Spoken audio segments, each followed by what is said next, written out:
Okay. And let's begin by the opportunity for oral communications by any member of the public who wishes to speak to any item not on the agenda. Is there anyone present either here or virtually who would like to speak in oral communications? Hearing none, I think we can go on to that report. Okay. So let me share my screen, Mike. And I just have the presentation open. Hold on. It's a lot easier when you're doing this when you have two screens.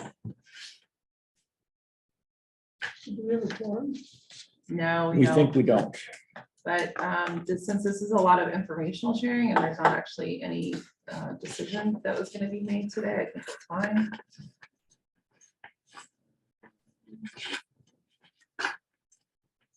I apologize. Let me try and find the right screen.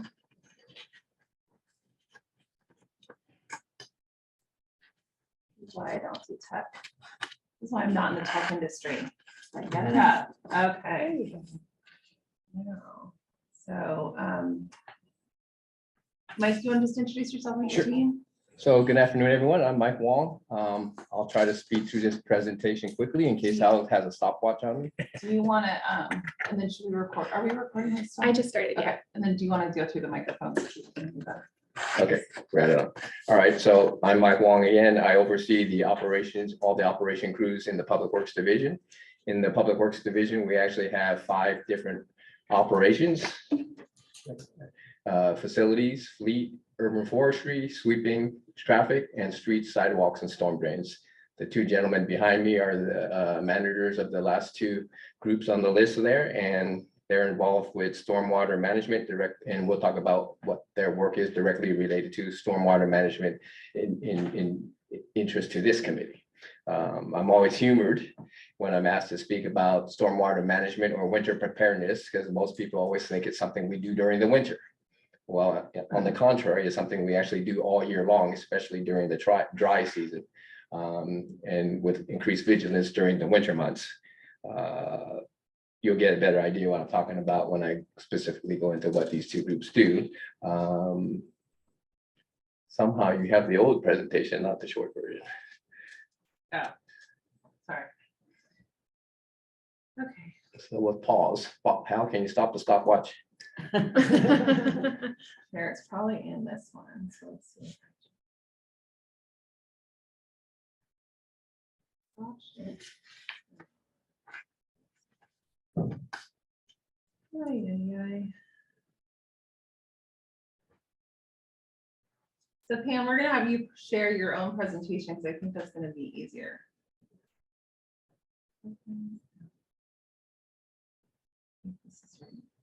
I share that work? Okay, so hold on. And then we, I think, included this in here, right, Megan? Mhm. Yes. Maybe, I think that's far down. That's it. And then let me, Start with one that says, next slide after. yeah. There we go. Yeah, you're not in a slide presentation. No, I'm making it work. Okay, all right. Well, Sorry. we'll first start with sweeping. That's Roger's crew, who's behind me, the street sweeping and traffic group. We'll talk about their work is related to stormwater management, and their work involves keeping streets, parking lots, garages, bike paths clear of leaf debris and other contaminants that may clog storm drains or contaminate storm water. Next slide. During non-leaf season, residential streets are swept every other week, while during leaf season, they're swept weekly. Certain streets within certain business districts are swept up to 3 times per week year round, and we have parking lots, garages, and bike paths being swept weekly year round as well. Next slide are some pictures to show various streets in the city during leaf season, so you get an idea of how much leaf debris accumulates in a week's period. This is, a lot of leaves through the neighborhoods. As you can see, all the leaves are collected in the municipal service center. This is probably what's showing in the picture is the amount of leaf debris that we pick up in about a week's time throughout the entire city. So that approximates to about 1,500 tons of street sweeping debris that we collect annually from the city storm drains. Fortunately, the debris is composted at a nearby landfill, so it is put to good use after collection.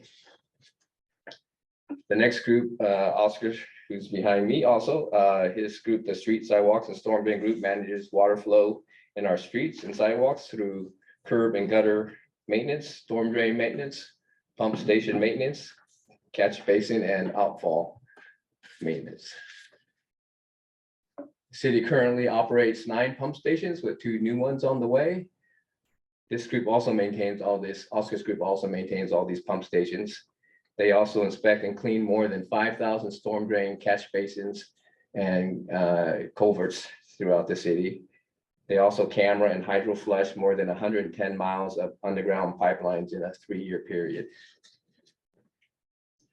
Pump stations actually need to be operational during the rain months, so our work of inspection, maintenance, and repair work have to be during the dry months. Each of the 9 pump stations that we have actually have multiple pumps, so there's a lot of pumps that we need to maintain. These are rather large pumps, so I'll show you a picture later to give you an idea of how large these pump shaft and impeller assemblies actually are. This, that if we go back one second, so if you just read through this real quick, just to give you an idea of how much work there is in just inspecting and maintaining and doing the PMs on one pump itself. So next slide. The city actually has 4 primary watersheds across Palo Alto, San Francisco Creek, which is a multi-jurisdiction creek, and Matadero, Adobe, and Barron Creek, which are maintained in under Valley Waters jurisdiction. Some other storm drain facts is that storm drains are separate from sanitary sewers. Storm drains flow directly to creeks and bays without treatment. And a new responsibility that we have is that we have to manage sewage and other hazardous material releases from RVs being parked on city streets now. That's 30 over what period? Oscar? I would say probably a year. So not unfair to say that maybe 25 a year would be a yearly rate. And I'd say we'd be getting some more because Mountain View just started their reduction, Enforcement. their basically enforcement and a reduction of allowing people to park on streets. So we're seeing a lot more unhoused folks moving into our local jurisdiction. Yeah, it varies based on enforcement, even within Palo Alto. Yeah. So, okay, this slide here shows various pictures of our crews doing stormwater management work. The top left picture shows crews installing filter and capture devices in storm drain grates to control contaminants from going down the storm drain. The top right picture shows a new outfall flap gate that was installed. The bottom left picture shows a catch basin that was repaired. And the bottom right picture shows our crews at work plugging an old abandoned storm drain pipe. The next picture, the top 2 pictures show how evasive tree roots can be in pipes and damage flow lines. The picture on the right, top right, shows a cutter removing the tree roots in the line. And the bottom picture shows that large pump shaft impeller assembly being removed, pulled out of the airport pump station. So How often are tree roots a problem? constantly, All the time? yeah. We have old infrastructure and we have a lot of trees that have been around for a long time, rather large trees, so they get pretty, they're always looking for water, right?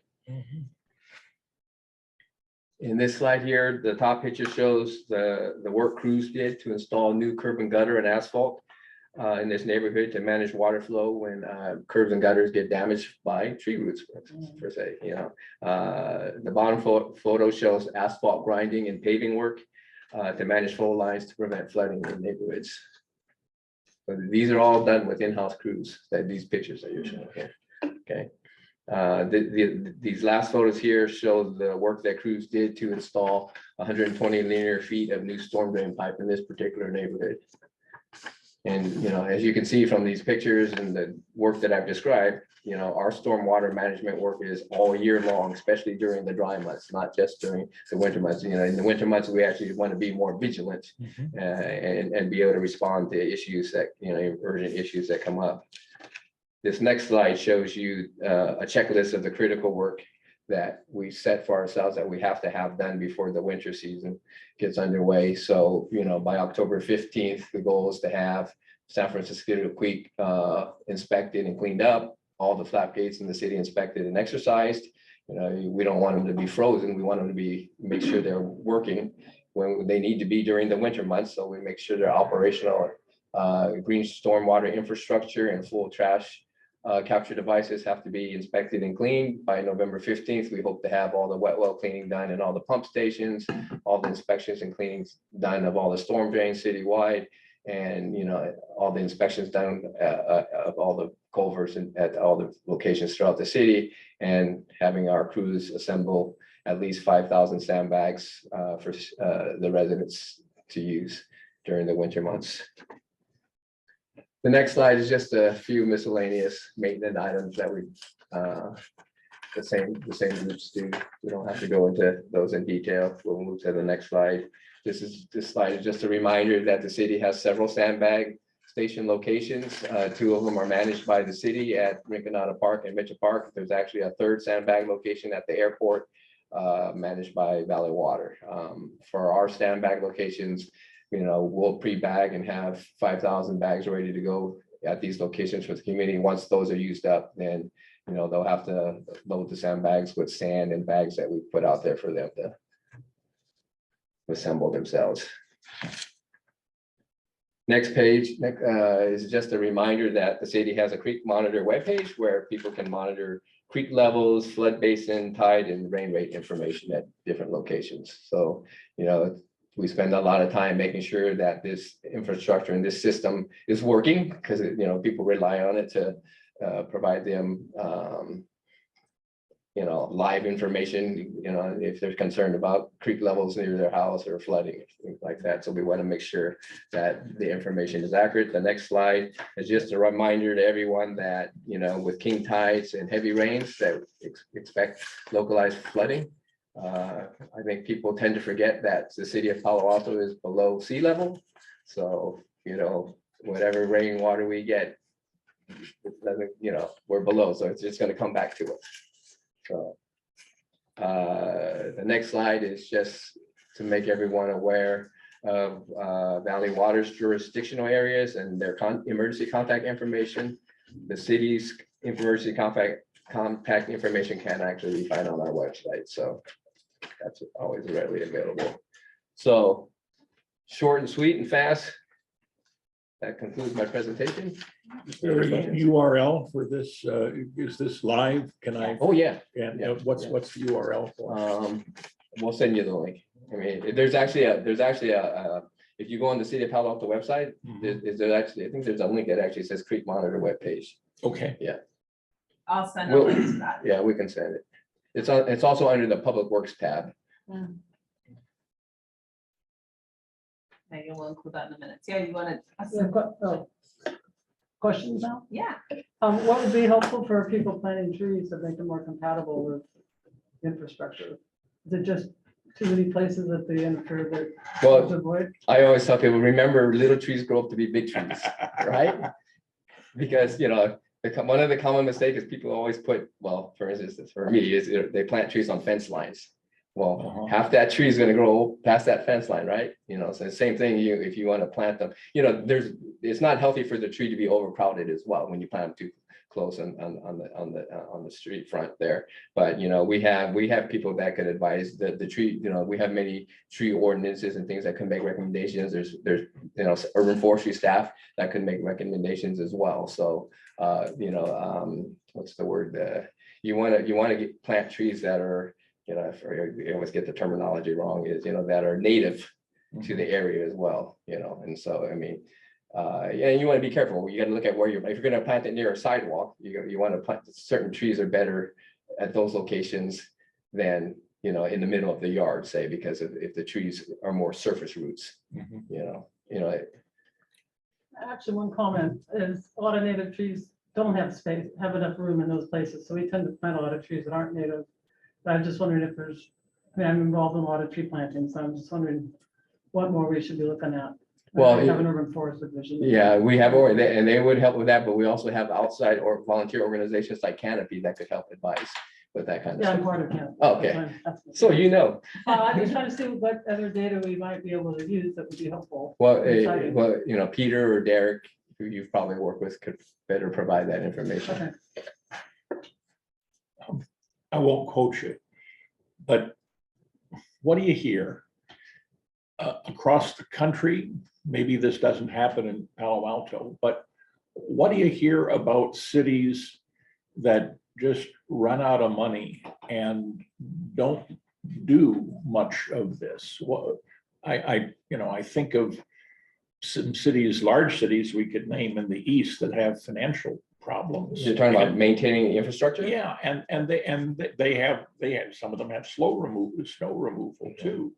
So what can you tell us about what the buzz is, what the rumors are, what the scuttlebutt is in your professional circle? Personally, I have a big concern about maintaining infrastructure because no one is saving up enough money to replace infrastructure. Everybody loves to build new infrastructure, but they don't set aside money to maintain that infrastructure and to eventually replace that infrastructure. Nothing lasts forever. Everything needs to be replaced. So, you know, from the state level or from the federal, from state bridges to highways, the same thing. You know, there's no money there.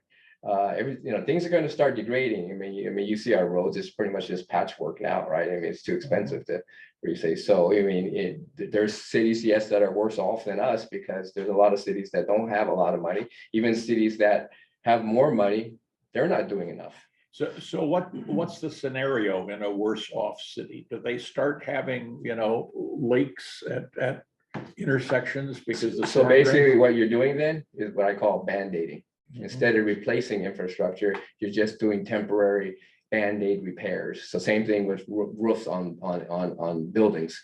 You know, commercial roofs are very expensive, and even private sector companies, they don't want to replace it. It's a big expense. So they try to increase the life of the roof by just keep doing band-aid repairs, just patching where it leaks. That's, I mean, you could be spending more time doing patching, and chasing down patching where it leaks, but it is very expensive, and so it's, unfortunately, that's kind of the solution. If you're not spending the money to do the proper maintenance and repairs, is you're doing band-aid approach. But fortunately, a lot of companies realize that. So, roofing companies, asphalt companies, they're all trying to develop new material to do good band-aid repairs per se, right? Instead, because they know that people don't want to completely tear off a roof, or a street. So, can they just put a top coat on it to help, get another 10 years out of it? Other questions, comments? I have a really minor question. What happens to all the sandbags after when there's a dry year, do they just stay there or do you have to do something with them? And move them Well, around? if the community takes them, they're responsible for that. That's what they don't want to hear. At the end of the winter, everybody goes, where can we return the sandbags? We don't take them back. We suggest certain things like, some of the sand could be repurposed in your landscaping, things like that.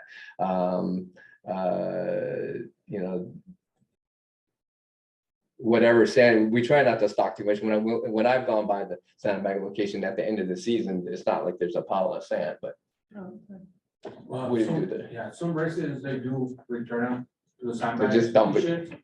So what we do is just, as soon as we see a pile, we just go and pick it up and get rid of them. We open up the bags, reuse the sand, and the bags unfortunately have to be disposed. So you have to store it somewhere. The sand, but the Yeah. bags, they degrade in one Yeah, season, exactly. so you can't save them. All right, thanks. Because I was curious. So people shouldn't take more than they need because they're gonna have a hard time disposing. So thank you very much for your informative presentation. I really enjoyed it. I'm just curious, do you have like a place on your website, on the city website? So that, say I could go look at your progress during the course of the year, what your plans are for for this kind of. For like, this need type of- maintenance. Yeah, exactly, like, No, I mean, we've talked about, putting more on our webpage, right, so, but, of course, it's just, it takes manpower. priorities. Yeah, Sure, so the Just- priorities, in the field right now. Right. And then to get office staff to be able to collect that data and add to it. right, Is something that we have to work on in the future. We're rebuilding right now, the last couple of years have been tough for everybody. Sure, With budget sure. cuts and staffing Yeah. reductions, so we're trying to get back to norm. And then hopefully then we can go from, we're going through budget planning now, Uh-huh. so here come the big asks, hey, Yeah. can we add some headcount for something like that? That might be important for the community. right, interesting, okay, well, thank you for that. We know communication is very important and, Yeah. social media and, the city webpage, whatever, Right, it's good to keep everybody informed. yeah, thank you. Yeah, I just wanted to remind everybody, so what the street sweeping crew actually is, a lot of it's actually funded through our zero waste fees, so our solid waste fees, just so for clarification, but it also assists our stormwater management. So I just want, that's why Roger's here. And kudos to this team, because they're the reasons why going out and all the preventive maintenance that they're doing, that we're not seeing the ponding that we typically would see. So we also have our 13 projects that are part of our ballot fee initiative, but then the ongoing work, which is that ongoing fee associated with our stormwater fee, will continue to support this kind of work, which is why I thought it was really important for Mike and his team to come here, because you don't get to hear from them very often. Last time I think it was John Hospitality, and that was 3 years ago. So I'd like to add one thing that I feel is important for people to realize: costs are going up.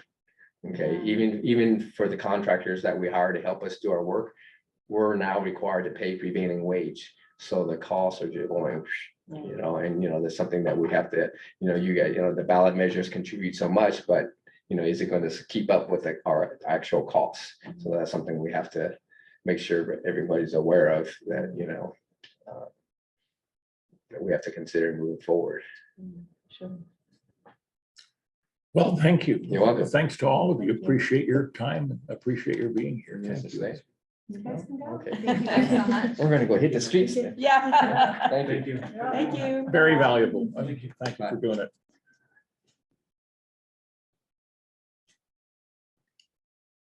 Hal, I don't know if you want to move back to the agenda. Yeah, let's go back to the agenda. let me- This would bring us up to the approval of minutes.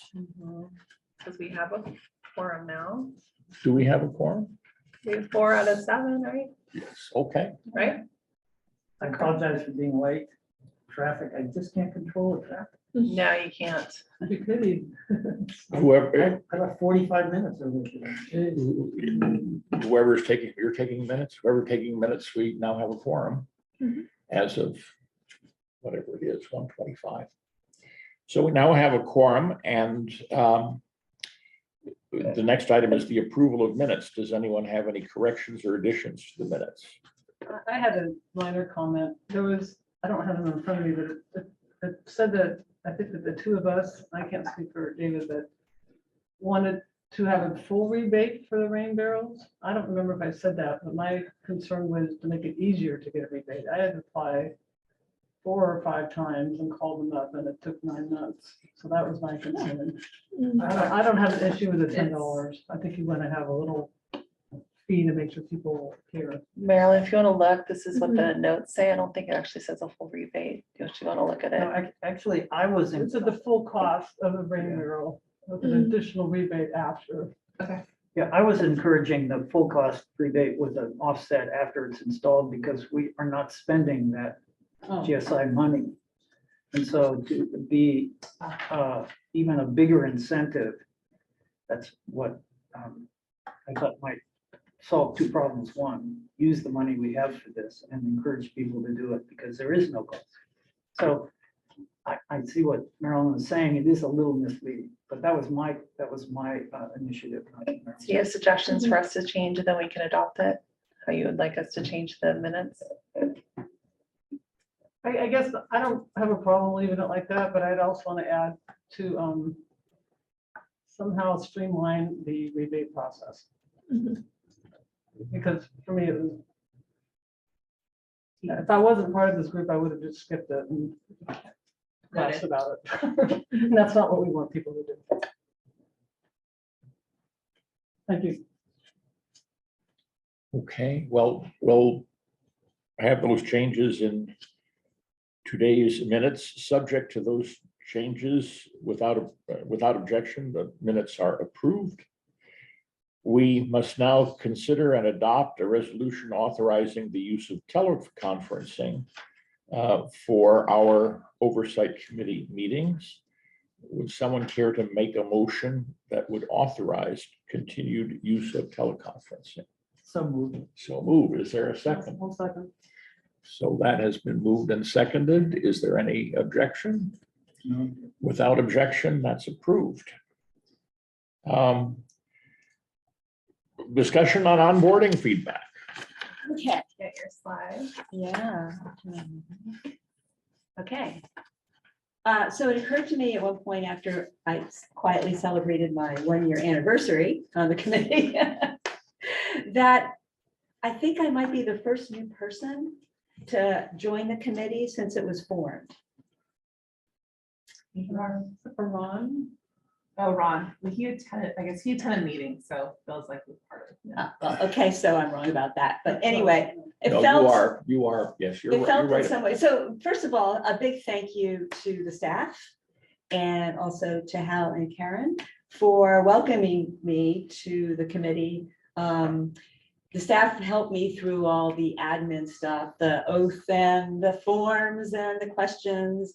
And then I had a lovely phone call with Karen and Hal before the first meeting that I attended. So that was great. Thank you very much for that. But after that, I realized I was really getting challenged with learning some of the substance, the ins and outs, the acronyms, the where to find information about the history of things. And I realized that there's a lot of information on the committee webpage. There's a lot of links. There's a ton of links. But if you want to answer a specific question, and in my case, it was particular to what was this current status of the CIPs. And it took me forever to get there. And actually I had to finally engage a staff person to get an update. You know, I don't really have an agenda to push on this. I just wanted to give my feedback. And also, I first learned about the committee from reading the website before I even applied. I read that webpage. And it seems to me that if somebody who's a citizen who wants to get information or has a bone to pick or just wants to get more involved, they would go there first. And then they would try and answer their question. So I really feel like maybe there's some room to work with that webpage and just make small incremental changes. And I understand that everybody's super busy and resources are tight.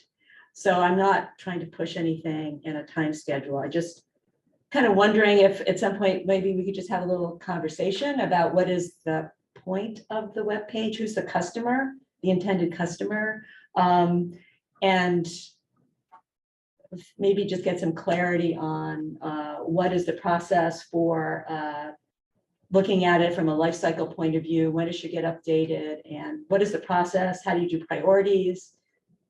And then just, other than having a conversation about that, I'm happy to help in some way, so.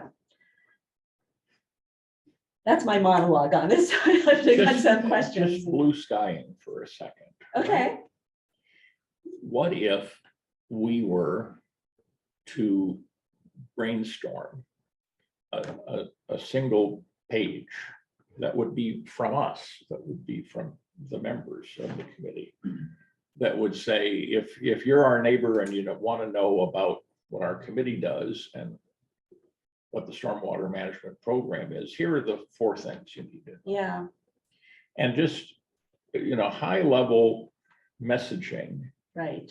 and have, we'll say it's from us. Mhm. We can do that, can't we?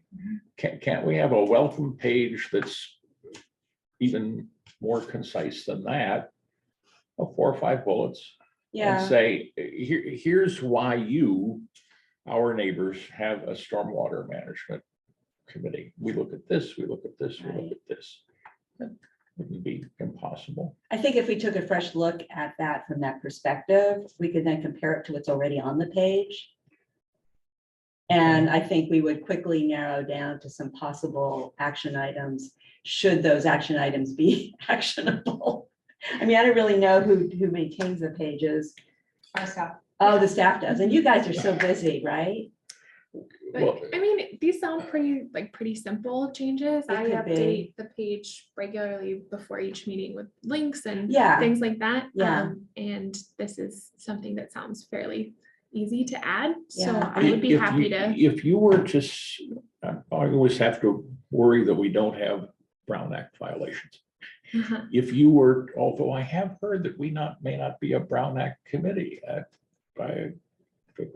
pick that up somewhere. Well, we probably want to behave like one. We want to behave like that. You could send me a message with a copy to Karen. And I could send you and Karen a message, and then I can copy everybody, right? Can't I? I send you and Karen a message, and I would just suggest a couple of things I think you could put on a page like that, and you could. I'd be happy to put something together because I do have some suggestions. Yeah, well, Yeah. there's no reason for me to lead off if you can lead off. I'd be So happy to take whatever action if you is would take, appropriate. if you would take that action item and do what I just described, Yeah. which is send a message to both of them and copy the rest of us. Okay, And then our comments can come in the form of comments addressed to staff. And we might even come up with that for approval by everybody at our next meeting. possible. How, So- one second, I think actually that's backwards. My experience is that it has to go to staff, staff has to then distribute it in Okay. order to be compliant. I'm not arguing with any of the concept, I like the idea, but Okay. I don't think any one of us committee members is supposed to contact all the people. We send it to. Yes, staff. no, that's what I was trying to say. Yeah, and then staff would do it, and then we should all comment back to staff, and then Yeah. that's my understanding. Brian. No, I I was, think that's how. I was trying to say that. I was Oh, saying okay. that Fine. that I would send nothing to all of you. Yeah, okay. That's my understanding. I can send nothing to all of you, but we can all send things to staff that are copied to staff. Sorry, I misunderstood. Sorry. No, it's essentially to get this right, so thank you. Oh, great idea. Good. So But- I just so- want, can I clarify? Mm. Is that all right if I Yeah, clarify? yeah, now? sure. So Commissioner Perlman is going to send staff a recommendation of what to include on the website based on what's there. We're gonna look at it, we'll refine it and then send it back to the whole committee and see if you guys agree or disagree, and then you'll send comments to us. And then if we can do committee vote by email before our next meeting, which is in December, we'll do that and we'll update the website. And then we can look at it in the December meeting, or we'll wait until the December meeting and bring you proposed changes. There's no law that says we all have to approve something that's put on the Yeah. website, so it can be provisionally put on the website, and Correct. then we can maybe take an action that says it's. Yeah. we Sounds approve good. it. So can I just clarify for my own? So I should write up something that's a proposal on how to update the website, the web page for the committee, and then send it to the two of you just directly. Don't copy anybody else. Is that correct? Or You should I can copy, Hal? as long as you address it to them, you can copy us. Oh, I can copy everybody on the committee? I think so, is that right? I don't think. You don't that's- think so? no, Okay. I We're don't not supposed to think that- communicate between Every- ourselves, right? Okay. Well, three of us can, but you can't serially communicate with three here and then three other ones there. So to be on the safe side, send it just to them, Not copying anyone else. and then they'll The two send of it you. to us. Okay, Unless there wanted to be a subcommittee that worked on the website, the three, and then you guys can work offline together and then submit it to us. I think that's allowed by subcommittee. Brown Act. So be a subcommittee, similar to what we do with the financing. I think that's a one-page item maybe, and Yeah. so subcommittee probably isn't necessary. Yeah. I'm not discouraging it, but yeah. I'll tell you what, we can have a subcommittee of two. Why don't you copy me? And Yeah, sure. then I'll do a little work on it too, Okay, and then we'll. that'd be great. correspond. I would appreciate that. Thank you. Lovely. So I will put together something and I will send it to the three of you. Okay. Does that sound good? Okay, thank you very much. So if I could just follow up on your comments about how you found things. I've discovered that, believe it or not, meeting minutes are a good way, and the presentations. For all of the thousands of people watching us right now, that's a really good way to get into a single item. I'm being facetious about that last comment, but so I've been on the Historic Resources Board for 15 years, and I frequently have to go back and look at some things we've talked about 10 years ago because they serially come back. And the Historic Resources Board has significant information in minutes, but even our minutes, which are simpler, are powerful. So Yeah, no, I had to go into the minutes frequently to sort of chase things down. Right. But I still feel that for some high-level summary information, which is then can be connected up to, then to look at the minutes, or I'm just talking about very high-level summary changes. And I just feel like I said, the information is there, but sometimes some of it just very hard to find. So, yeah. Anyway, okay. We understand. So this was your segment of the program, or? My segment of the program Yeah, is now completed. You've completed your segment. Yes. Thank you. That brings us to Pam Boyle Rodriguez. Does it not? Pam, I see you're there. So Pam, I'm gonna stop sharing so you can share your screen.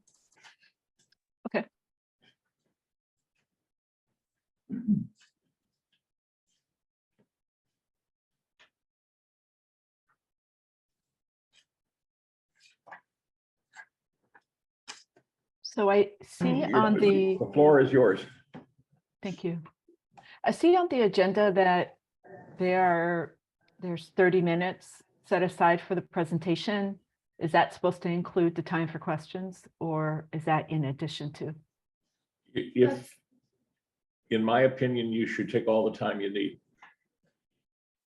I think you're good, Pam. So it's just this Okay. item left, and then we're just gonna update the committee on the creek cleanup that just happened recently. In other words, Pam, I can only see that we have about 10 minutes after you're finished. So you should be able to use all except the last 10 or 12 minutes before 3. Thank you. And I am hoping to not take more than half an hour for the presentation, but I wanted to make sure that there was enough time for questions. So, hi, everyone. This item was on the agenda last time, and we had some lively discussions and 2 other presentations. And so, or I believe 3 other presentations. So we are focusing today on the update of the stormwater permit. And we are going to not dig into too many details, but just provide an overview and allow room for questions and follow-up if you have any. So I talked for a long time about an update coming out. It was supposed to come out at the end of 2021, and it didn't come out till several months later. But you can see that on this, the cover of the permit, it came out in May, and we are now required to follow it. I'm going to give you a little bit of a background on the permit and the federal requirements for us to be under the permit, and then go into some of the significant changes and new provisions that are in the permit.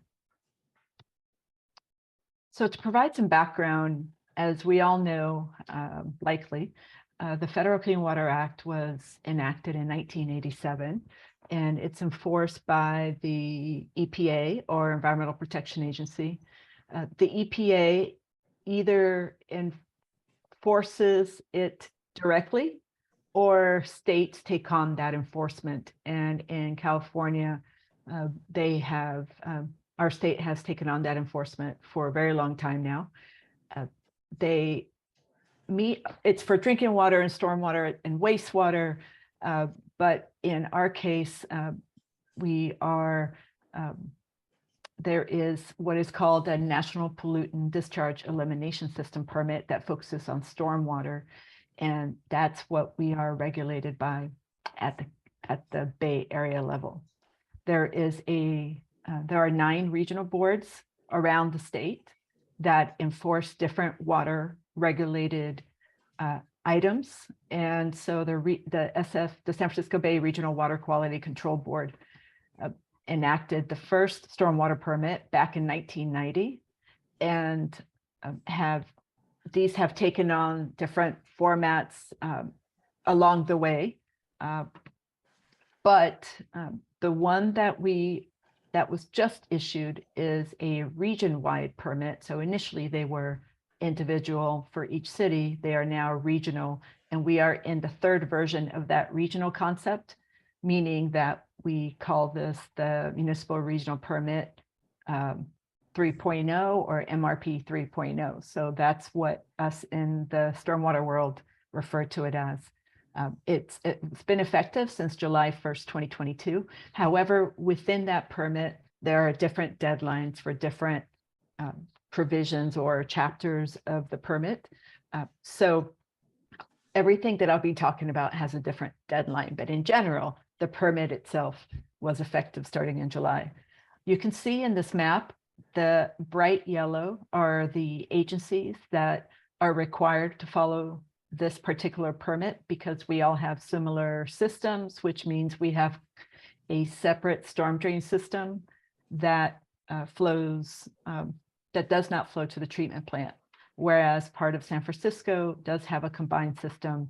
And then the northern part, Marin and Solano and Napa, et cetera, they are much smaller towns and therefore are just under a different type of permit for smaller populations. The MRP, each MRP lasts for about 5 years. And we, as with all other agencies that are in Santa Clara, belong to SCVRP, which is a Santa Clara Valley wide program where different cities get together to coordinate and share financial resources to meet a lot of requirements at the regional level, so that each city doesn't do the exact same work another city does. We help each other, and we have a consultant that we direct to do some of the work. So these are the main provisions that apply to our city in the permit. There's one that, well, there's 2 that apply to a couple of other cities for very specific pollutants that we do not have to comply with. But almost the entire permit we fall under. So you can see the legend at the bottom right here that the light blue are provisions that have minor changes. The bright yellow are those where there's been significant changes made, or basically means it's become a lot more stringent. And the pink are completely new provisions that I'll be talking about. As you can tell, they're all related to different topics. On the left, they're related to a lot of different activities that occur in the city, whether it's construction. Municipal operations are things that the city does to help maintain and run the city. There's industrial and commercial site controls. That's basically for private businesses. Illicit discharges is when spills occur. And pollutant specific, these are in reference to pollutants that are known to have very high pollutant loads in the Bay, and therefore there is a high priority to manage these. And then on the right, these are related more to monitoring, reporting, and managing our assets. So the first provision I'm going to talk about is provision C3. And as you can see here, this is one of the bright yellows. So this is a significant change. And many of you are familiar with this because we talk about green infrastructure really all the time at our meetings. And this requirement deals with development projects that are of a certain size. And once they hit a certain threshold, then they are required to treat the stormwater on their property and make sure that that stormwater is treated before it goes to the city storm drain system.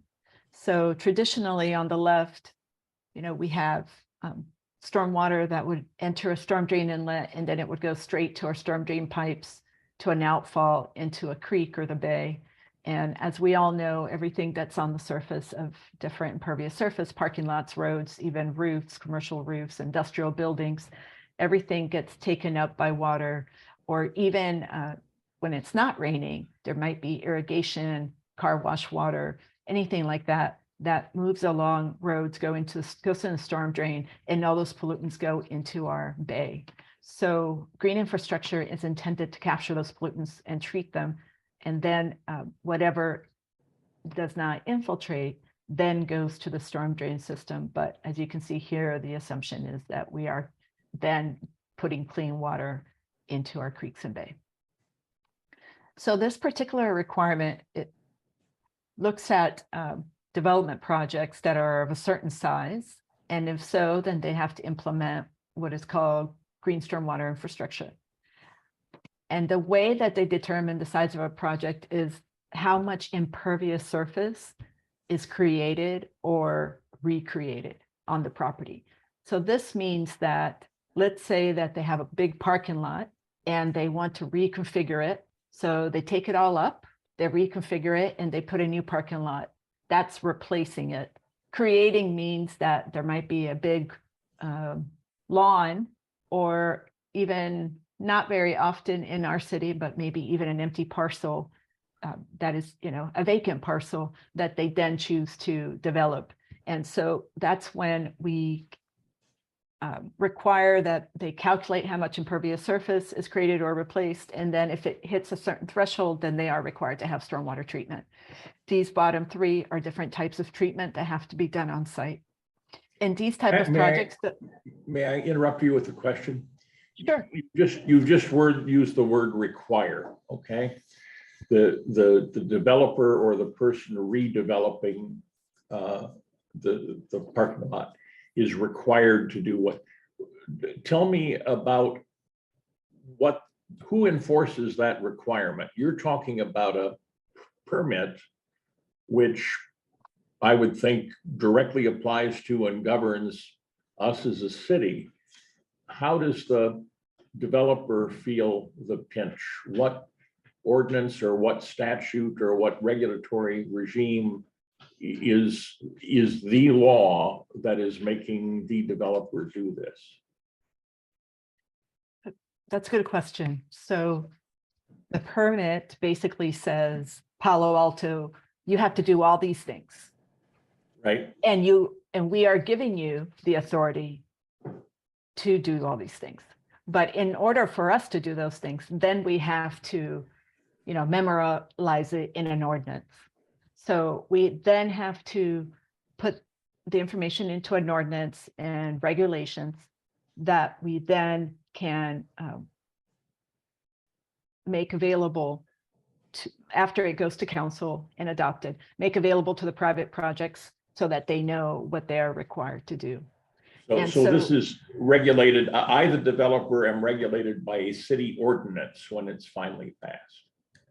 That's right. And we are, Brad Hunt, who is on the stormwater team with me, is on the call, and we have been working on updating the ordinance, and hopefully we'll be done with that in the next few months with these new requirements in place. Yes. So can I just make some clarification? So other cities and jurisdictions actually just say that you must comply with a municipal regional stormwater permit. Yeah. But because the city of Palo Alto likes to be like, it's easier for our developers if it's all in the ordinance, we actually take that, the changes that just got adopted as of July 1 of this year. And so now we're working to get it embedded into our ordinance.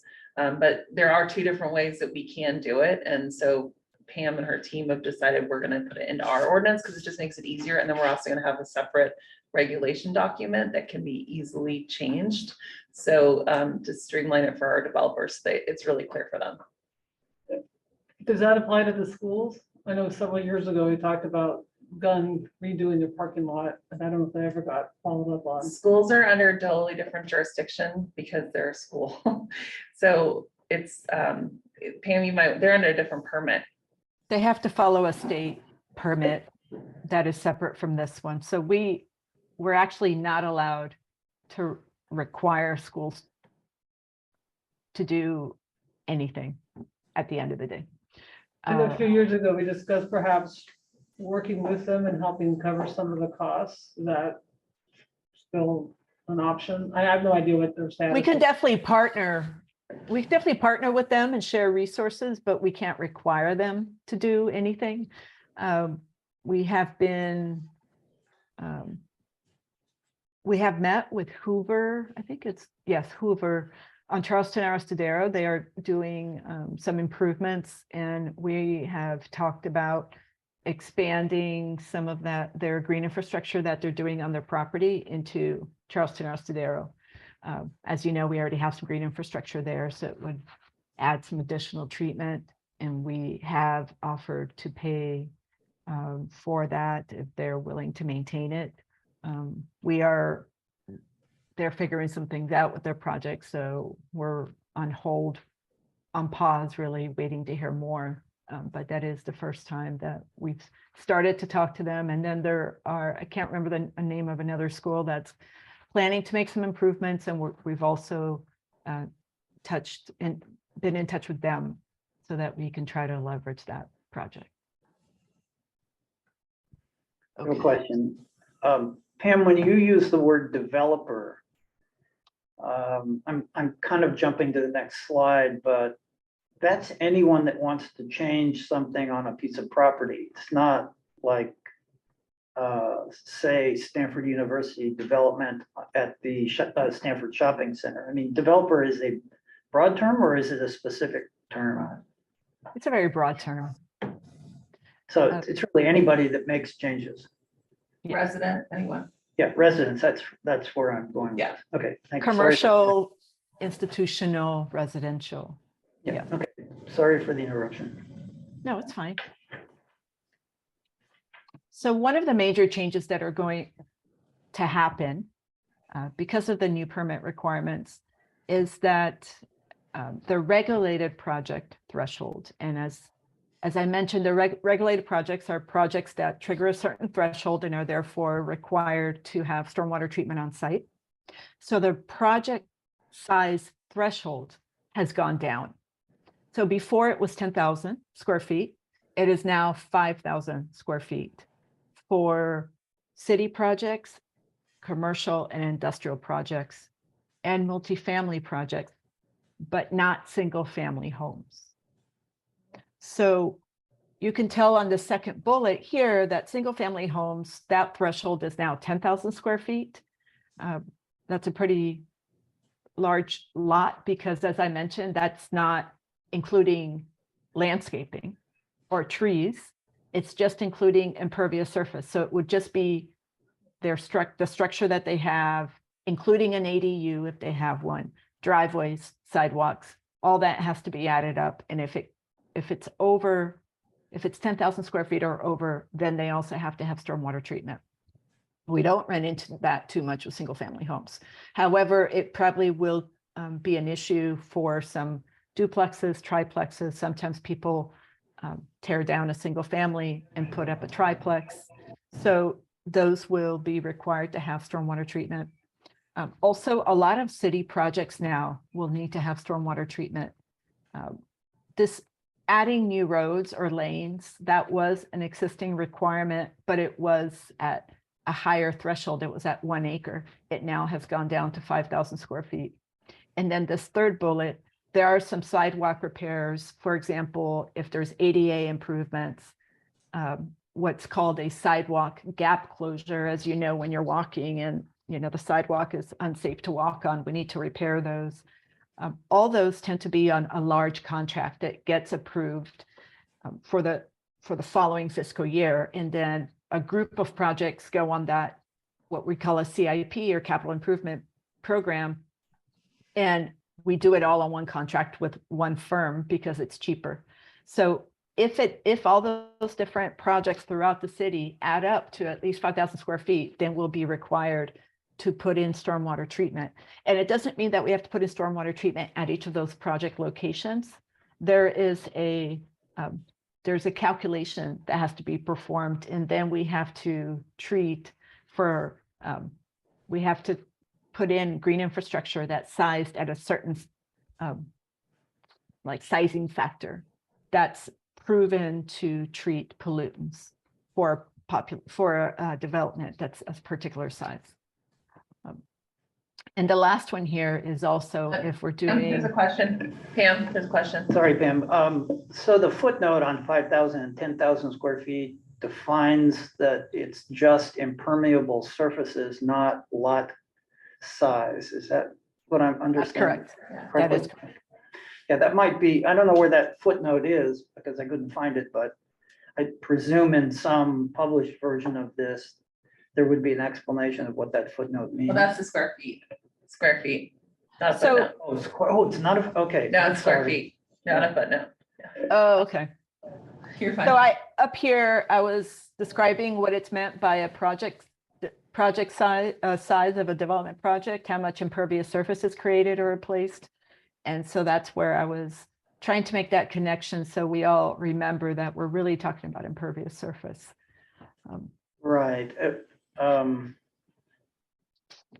I think it might still be helpful to have something right here that says 5,000 square feet, parentheses, impermeable surface, Okay. just to be totally clear. Mhm. I could just see somebody looking at this, architects and developers, and going, oh my God, 5,000 square feet, that's most of the city lots, and not understand the subtlety of what we're just discussing. Just a clarification. That's why. Yes, no, I appreciate that. We can add that detail. And I do want to add, though, that for any outreach that is going to be done for any project proponents or developers, we will have much more detailed fact sheets available. Of course, I'm not in any way suggesting you're not on top of this, just trying to see, encourage you to see us through my perverse view point. That's all.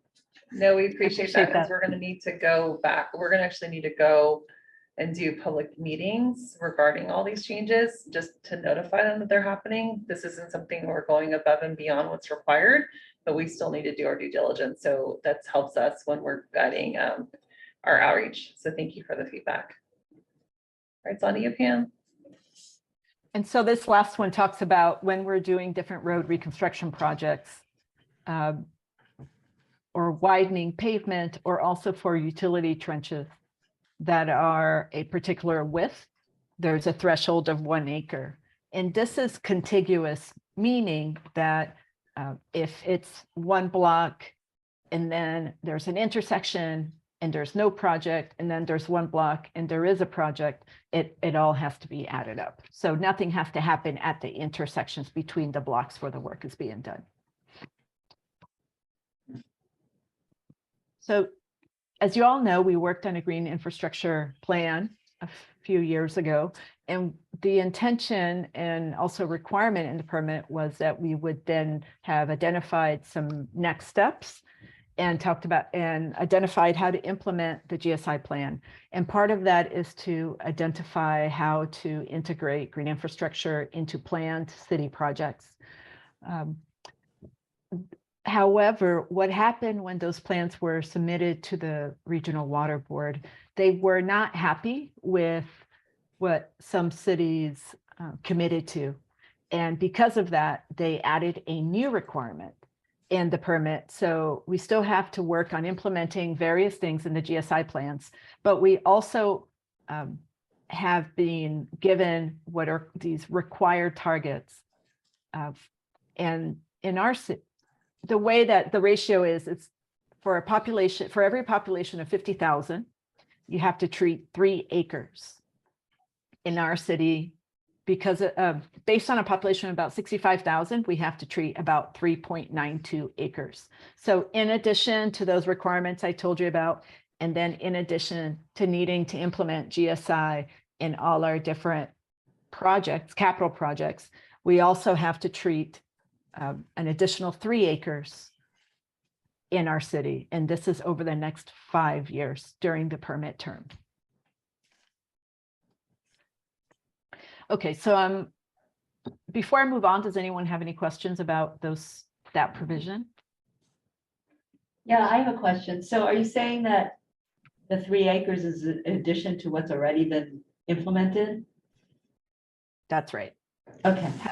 Yeah, however, a couple of things that are, some of the road projects that are required, we are allowed to count those toward our target. There's some very specific language about what can count toward the target, but it will result in us doing a lot more projects. And as I remember, Pam, that's a pretty significant amount of space. That's not easy. It's That's not going to be an a easy couple of lift. projects. Yeah, it's probably a couple of blocks. If couple of typical city blocks, maybe 2 to 3, depending on what part of Palo Alto we're in. So no, it's not going to be easy in particular because, as we know, we have a lot of utilities in the street, and we don't want to damage utilities. But we are working with the utilities department to identify how we can protect them so that we can place green infrastructure nearby utilities. So we're doing a lot of coordination to do that. But yes, it will be a lot, and we are going to have to be really proactive and look for as many opportunities as we can. And as you can imagine, it can be time consuming on our end to go through that. There is an improvement that you may have heard of in John Boulware Park. And we are looking to see if we can add a little bit extra green infrastructure to that project. And, in that way, it would be kind of just incrementally getting to the 3 acres. However, what we need to remember is that every single thing that we build then becomes our asset, and then it's going to be very expensive to maintain. And so what we would like to try to do is identify where we can get our biggest bang for our buck and put in, hopefully a big project somewhere at a park, if not somewhere else, where we can treat a lot more within a given space instead of, a bioretention area at one intersection and then at another intersection, which are great for a lot of reasons, but they are very, very expensive to maintain. Okay, If you were able so to if you're able to coordinate with a giant parking lot of a school, would that count? I'm just thinking of Gunn High School has a huge parking lot. Again, I'm out of touch. It's been 4 years. since I yeah, took that. yeah. It So should, that could be I think acreage. it would count. Maybe that would be an opportunity. We started to pursue it. I don't know what happened. Thanks for the reminder. Brad, if you can write that down for us so we can remember to talk to the school about it. I appreciate it. Okay, so getting onto trash, and you all are familiar with our trash reduction requirements. We have to reduce trash by 100% by 2025 as compared to a baseline level of 2014.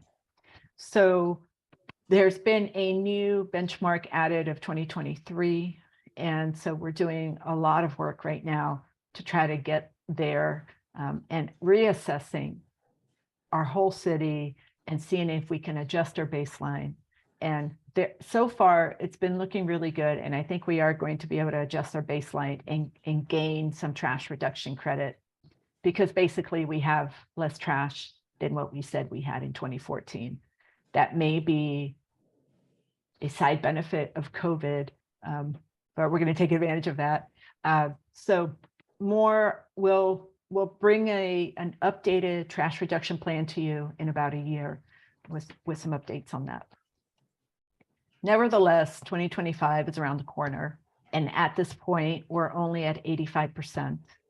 And that is relatively not as close as you would think. So one reason for that is if you look in the middle here, we have been getting a 10% trash reduction for our polystyrene ban and our plastic bag ban. But the Regional Water Board basically says, hey, this is old news. You can do more now. So we are not going to provide you credit after 2025. Basically meaning that we can't use that 10% credit for 2025, June 3rd, 2025 reduction, because that's when we're losing it. So in essence, we are at 75%. Well, really 77% instead of 87% right now. So we still got a ways to go. Can I make a quick comment? I know this is nothing that you haven't thought of, but the parks need more trash cans, especially on weekends and soccer tournaments. Like that'd be an easy fix. Is there something easy like that we can do more of? So our zero waste team takes that into account if we get people that complain about it. And I know they've been adding trash cans to different locations and also increasing the service. Mike's team also, who was here earlier, helped service, especially with all the parklets and the downtown streets. So that actually fell on a lot of weekend work and overtime of removing that. So, but we can always add, we've been adding to that as needed. Sorry, Pam, I was out going to the restroom, so. If I may, this is Dina. You can't see me, but relative to the trash cans, in fact, the city has been removing trash cans in all sorts of little pocket parks all over the city. There's one at the end of my street at Emerson and Embarcadero.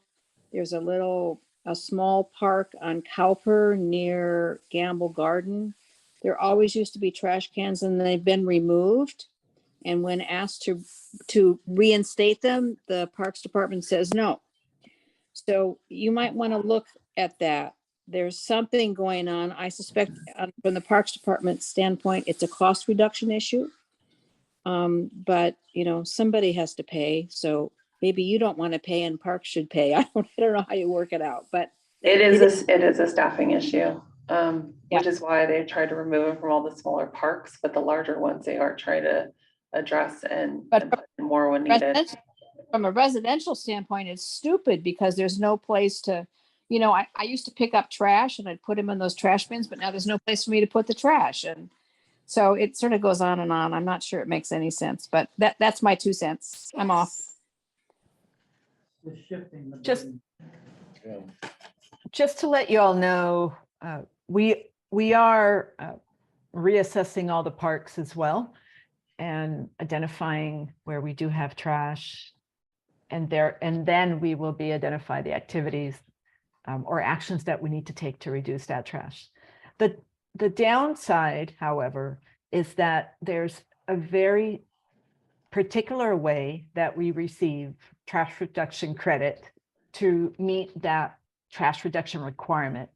And we don't, for example, get credit for putting out additional trash cans unless we're putting them out in areas that we determine have a lot of trash. And then we monitor those trash cans for a amount of time. And then we show that the trash has gone down. So it's not as, I wish it were as easy as just putting more trash cans out. It doesn't mean there's not a need for them, but in terms of this requirement, it may or may not help us.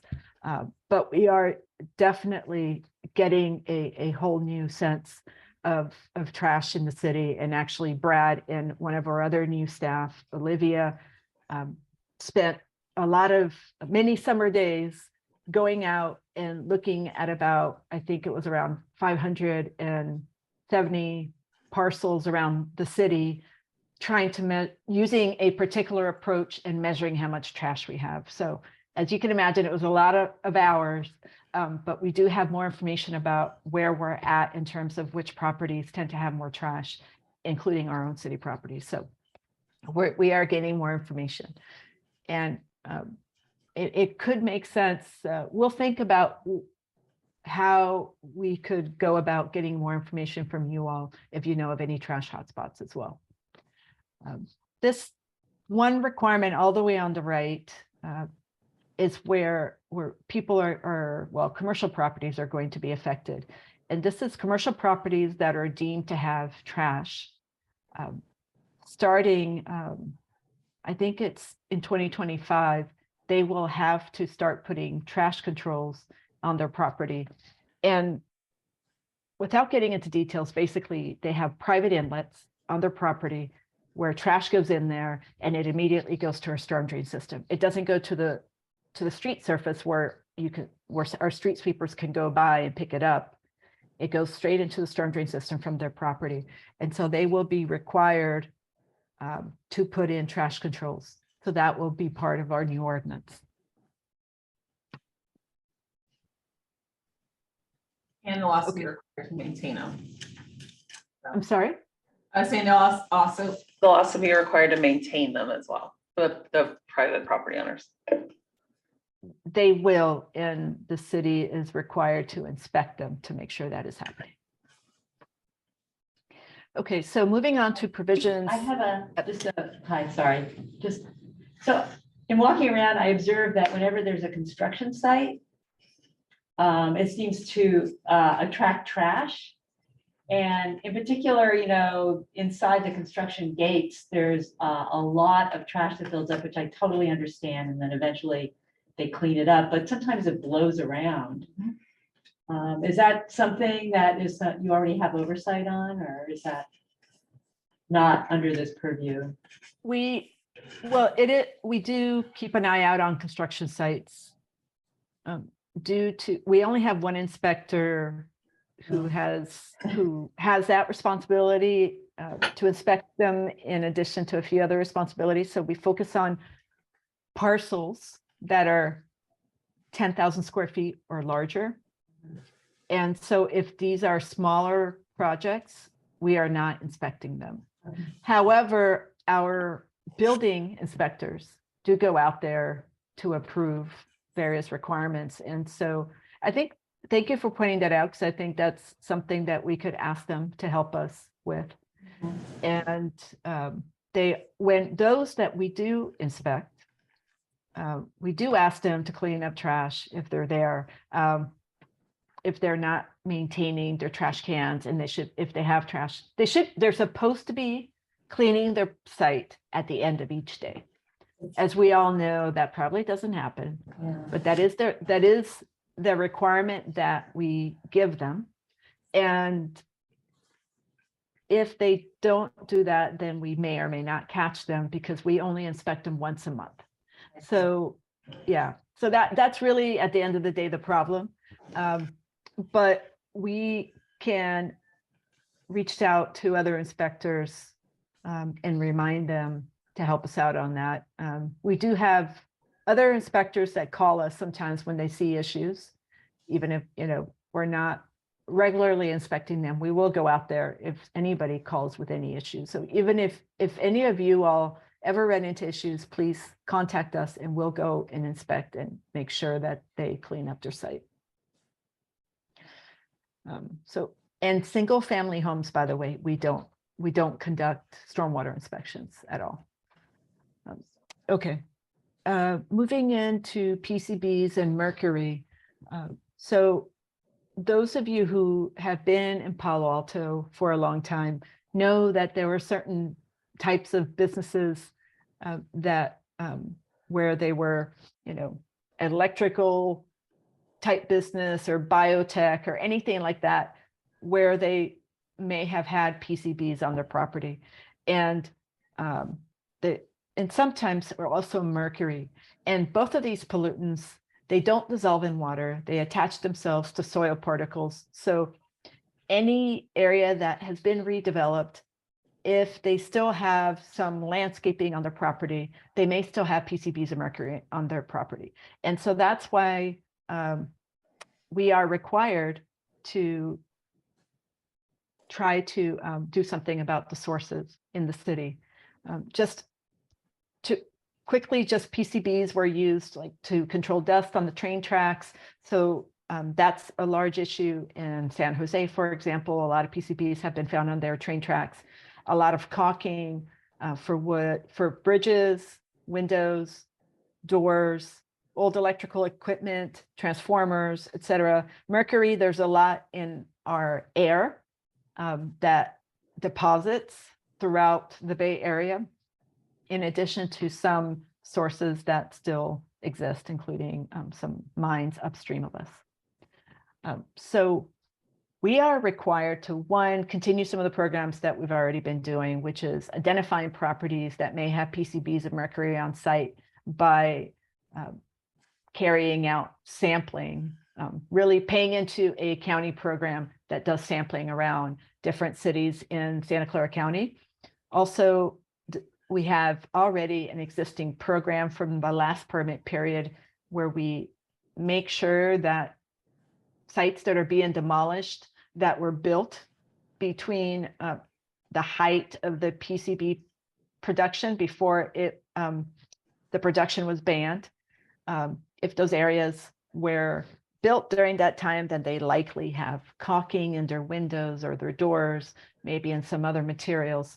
So they have to follow a process that we have where we require that they identify whether they have PCBs, and if so, they have to take care of them in a particular way. There's some new requirements with that program, but it's an existing program.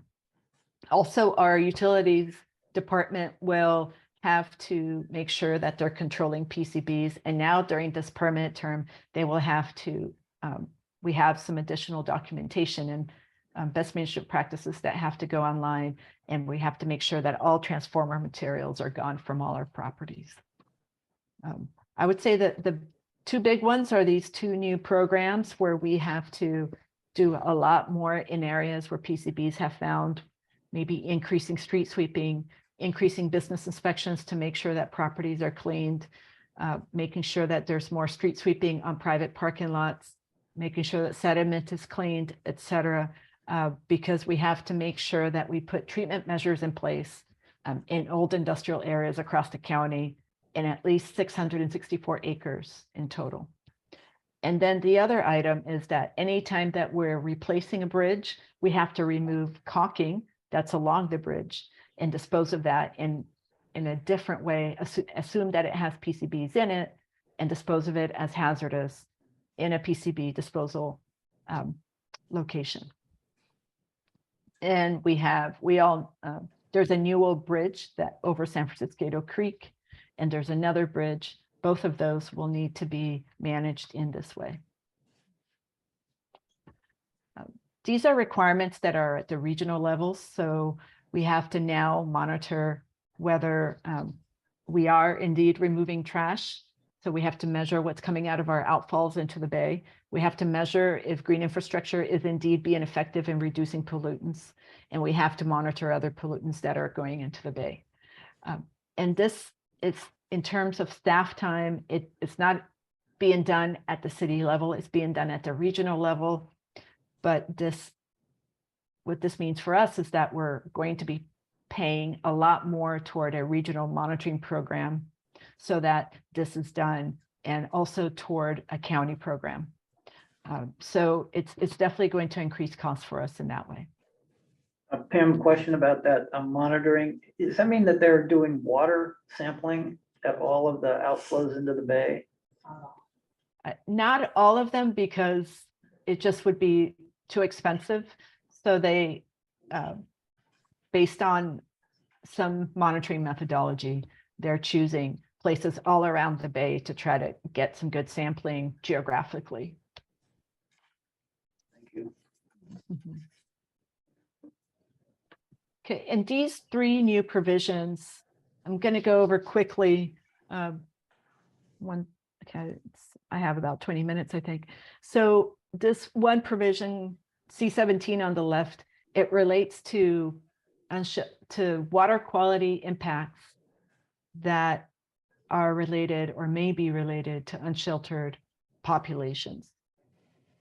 So this means that we have to make sure that we know where unsheltered populations are. We have to coordinate with other staff. We have to coordinate with the county and maybe other agencies and establish best management practices on site to make sure that our water quality is not being impacted. So this means if there's RVs, we have to make sure there's a way for them to empty out their RVs so that they don't spill them or decide to empty them into the storm drain. Maybe we have to put out porta potties in certain areas, maybe more street sweeping in areas, maybe providing trash cans. These are just examples of what may happen. There's going to be at a regional or Bay Area level, a work plan that comes out that each city is going to follow at minimum. And then of course, every city has different needs because they have different diverse populations. And so ultimately, we're just required to make sure that we're not impacting water quality from these areas with these areas. Okay, C20 cost reporting. This is going to be a big one because we have to start in the following fiscal year. We have to start tracking all the costs associated with implementing our stormwater compliance program. This includes programming costs, contractors, staffing, equipment costs, all the maintenance costs, street sweeping, really you name it, whatever is related to implementing our stormwater program, we are going to be required to keep track of that. So we will be working on a framework to do that. And there's actually a regional work group that will be meeting soon to do this. And lastly, we are now required to look at green infrastructure and trash control equipment as assets. So just like electrical and drinking water and wastewater, they all have different assets that they manage within their system. We now have to treat these stormwater assets the same. So we will be having to establish a system where we look at determine what their life cycle is, determine a very clear maintenance program, allocate costs and a budget to that, and be able to follow these over time using a particular asset management program. Okay, these are two new sub provisions. And this first one is we'll be coordinating with Michelle Jeremias and her team who work on storm drain management, because we have to basically evaluate our storm drain system and look at all our data, all our maps, and determine what data is missing, and then come up with a plan to figure out how are we going to collect that missing data. And that has to be done during this permit term. And then certainly, although it's not been communicated in that next permit term, we'll then have to implement that programming and fill in all that missing data. For C15, this firefighting discharges, this is related to a certainly not the only one, but a big fish kill that happened at the city of Berkeley a year and a half or so ago, where some firefighting foam went into a creek and many fish died. And there was a push for the regional water board to do something about this. So now all firefighting departments have to have procedures in place to protect storm drain systems if they're using foam, which was already in place, but this is just much more stringent.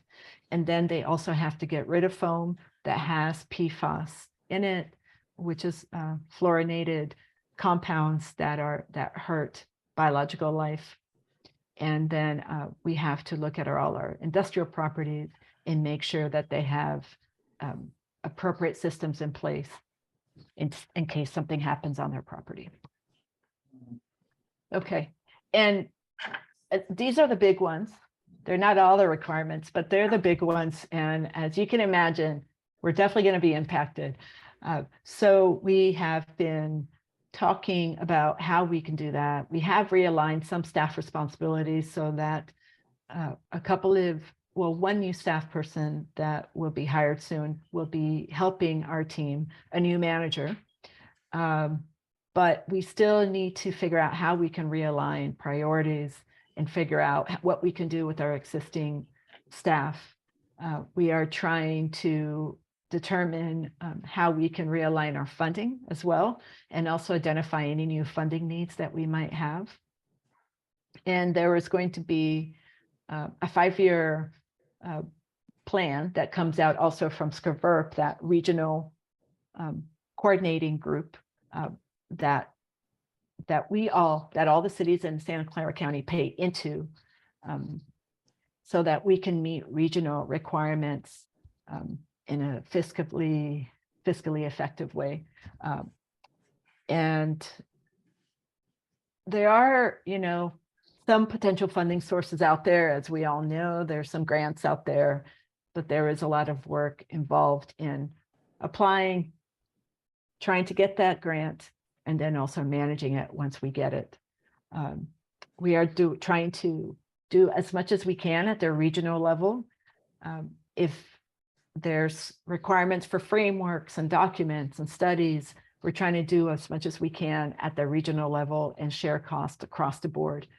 And then there were a few recommendations that came out of the funding analysis that was just finished a few months ago, and we'll be looking at how we can implement that. It might help us with some efficiencies.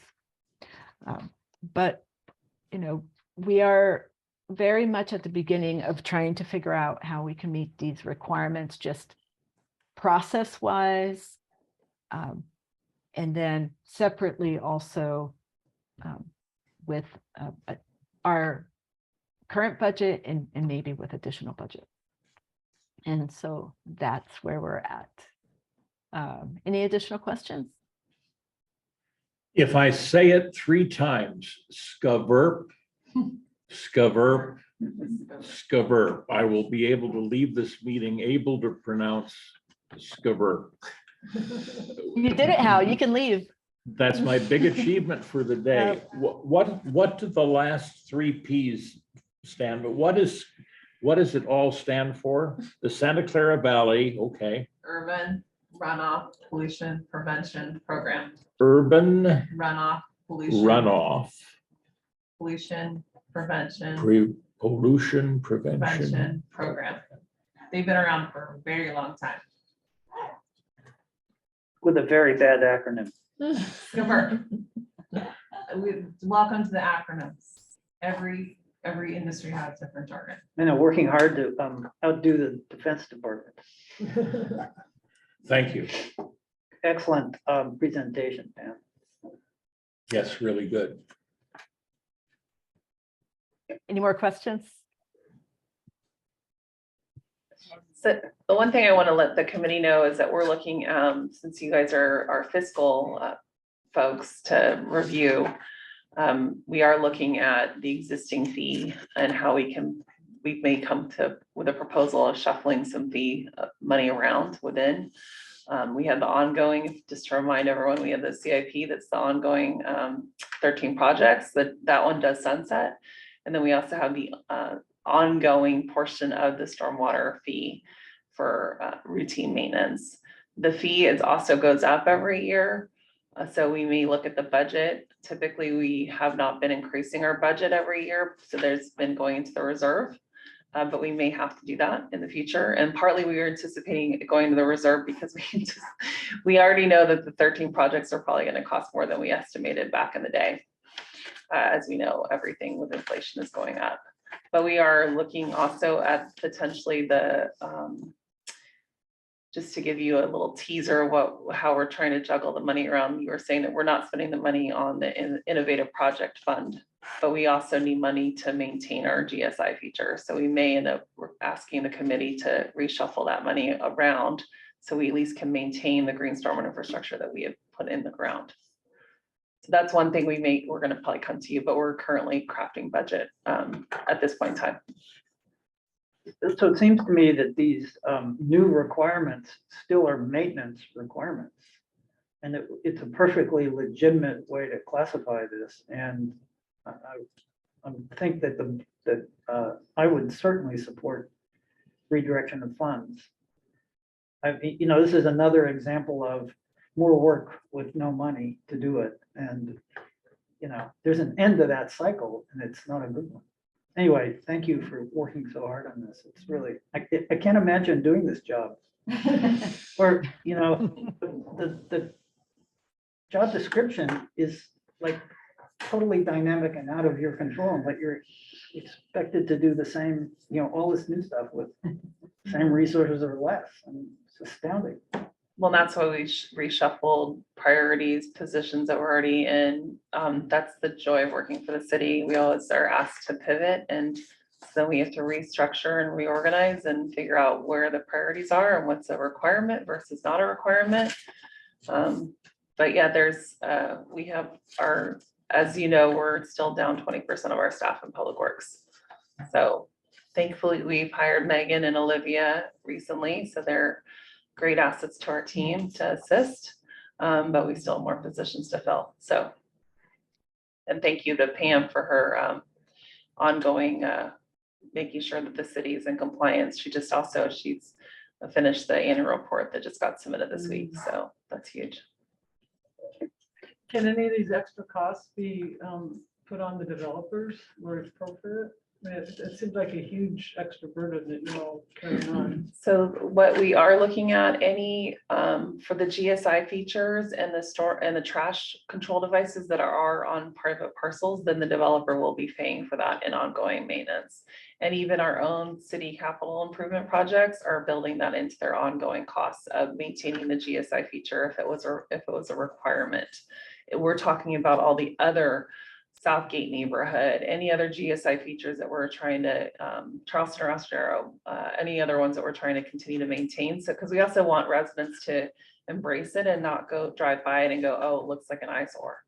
So Pam's done a great job. If you heard the previous one of going through and trying to restore a lot of those GSI features in the Southgate neighborhood and getting folks to basically treat it like it's their own part of their parcel. So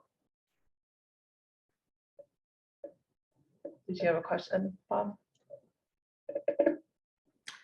Can we go on to the next agenda item, which is the update on the coastal cleanup day?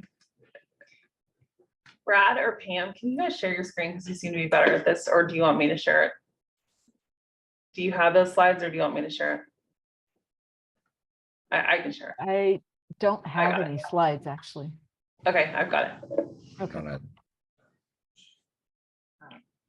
This is something to note for future.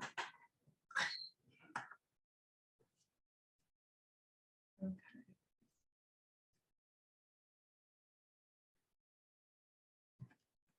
Actually, we had a quorum because Dana was there. Yeah, we did. Yeah.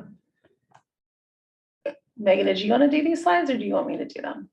Yeah, I can I think you just should. give a brief update. So I have a couple notes here. So would you mind clicking on the top little left? Yeah, there you Yes, okay. So this is just some helpful numbers. So we did 2 different creek cleanup sites and the Adobe Creek. Oh, thank you.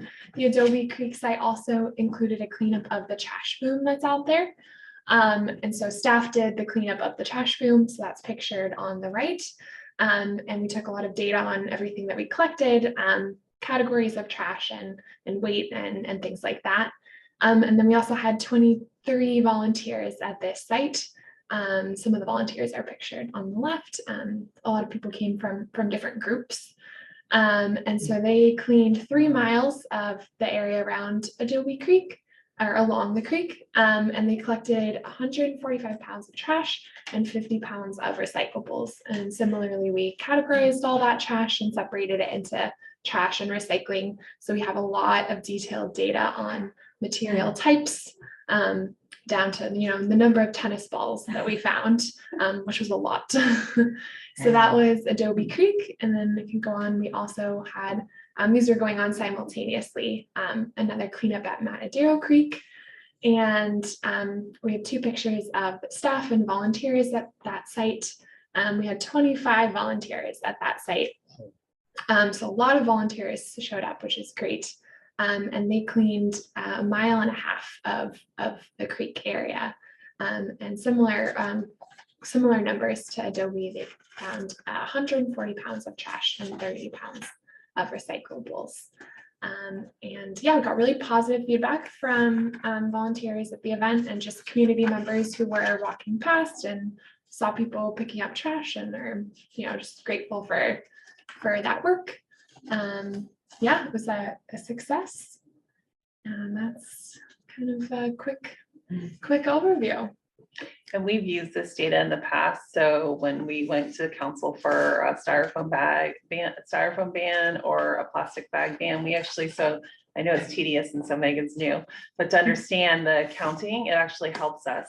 When we go up to the tennis courts up the street, we can say, hey, look, we counted X number of tennis balls, and it's also hits their bottom line too. So we're usually trying to reach out to them to see if there's any ways they can increase their fencing or other things that we've done in the past. So this is all data that's super useful for us. We don't have a lot of trash and comparatively to other communities, but it is nice for we had scout troops come out. We had team groups coming from different groups that work in the area. So it's just good. And it's also our way for our staff to team bond because they're getting out in the creek and, you know, hopefully they are enjoying themselves, but it is something a little bit outside their typical day in and day out. Yeah, I had hoped to participate in Coastal Cleanup Day, but I had no idea that city staff was involved. That would make me more excited to do it next year. Yeah, I've done it a couple times and I was always impressed with how well organized it was. So thank you for that. Yeah, you did a great job on that. So I think that's if there's any committee reports or other. Are there inputs, comments, expressions of concern from members of the committee? We have this agenda item so that we can talk about things legally because they're on the agenda. So issues, things that have come up, things you're hearing from neighbors. Actually, to go back to the last thing that Karen was discussing, I'm wondering if in your counting of the garbage in these cleanups, you can pinpoint, you know, a source. I mean, obviously there's a lot of stuff, but the tennis balls just strike me as being something where, gee, there is that tennis court up there. And that, listen, that isn't the worst of it. So we have found the tennis court. We've gone up there multiple times, talked to them about their fencing. You know, it's challenging when you've got kids and they're learning how to play tennis and balls ricochet over the fence. So we do work with them. But it is always a constant. It's a good time for us to go back out again and remind them. I usually like to view it. We weren't thinking about putting together some art installation about all their tennis balls and give it to them as a joke. I mean, this is where it's more fun for the staff because they come up with some brilliant ideas of ways to try and educate. So we'll continue that effort. Yeah, I just, the tennis balls seem to be sort of low hanging fruit, and I'm not, you know, I have children, grandchildren, and I know how, you know, sometimes balls just get out of control, you know. It's not the tennis player's fault, it's the ball's fault. Of course. But I'm actually thinking of other things that are more, you know, really more dangerous for wildlife and fish that you figure out where they're coming from. When we're talking today about this issue of garbage, I immediately go to that parking lot across from the Aquarius Theater, which was a GSI project, I think, a proposal at one point. It was a proposal. Right now, it's kind of on the back burner because they're looking at parking lots for other solutions. So Pam's team is trying to take that grant money and reshuffle it towards something else because we received the EPA grant. It's also a staffing issue because, as you can imagine, doing things in the downtown area, the amount of education and outreach. So we're trying to figure out how to streamline it, continue to get the same, not the exact same, but utilize that money for other projects. Yeah, I'm just thinking of the garbage that I've seen overflowing in those from the restaurants, the debris boxes that kind of line that alley. And so we have a fog inspector, a restaurant inspector. That's a position that we're currently recruiting for. So that's part of the problem is that we haven't actually had an ongoing fog inspector for a while, and they help out with the restaurants. Our zero waste team also goes out and checks on the bins. Typically, we've had many forums where we pull together if there's an alleyway or an area that needs a lot of it. Usually we can meet, get it fixed up, and then it reverts back because especially when the management changes in the restaurants. So it's an ongoing battle for us, but we're always willing to tackle it. It's just staffing and trying to make sure that we can get incremental changes and hopefully that it stays. Yeah, I'm not serious. I don't mean to pick on that area, No. but you know, it's a problem in when any time there's a high density, high volume of refuge. And that was the area we were trying to put in a trash, Yeah. in trash enclosure. Right. So we have to revisit what we're doing and where we put our resources and our limited funds. Because that one is a nice for the community, but maybe wouldn't necessarily be as big of a biggest bang for a buck for trash as putting in a trash control device, which is what our engineering team is currently working on that Pam works with Caltrans on. That's going out. They're designing it right now by the golf course. Yeah. So we will be coming back to you when we get more updates on that project too.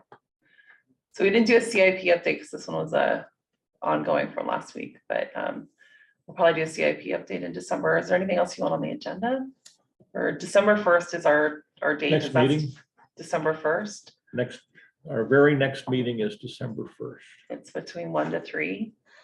So it's the first Thursday of the even months, unless we change it, like we did this week.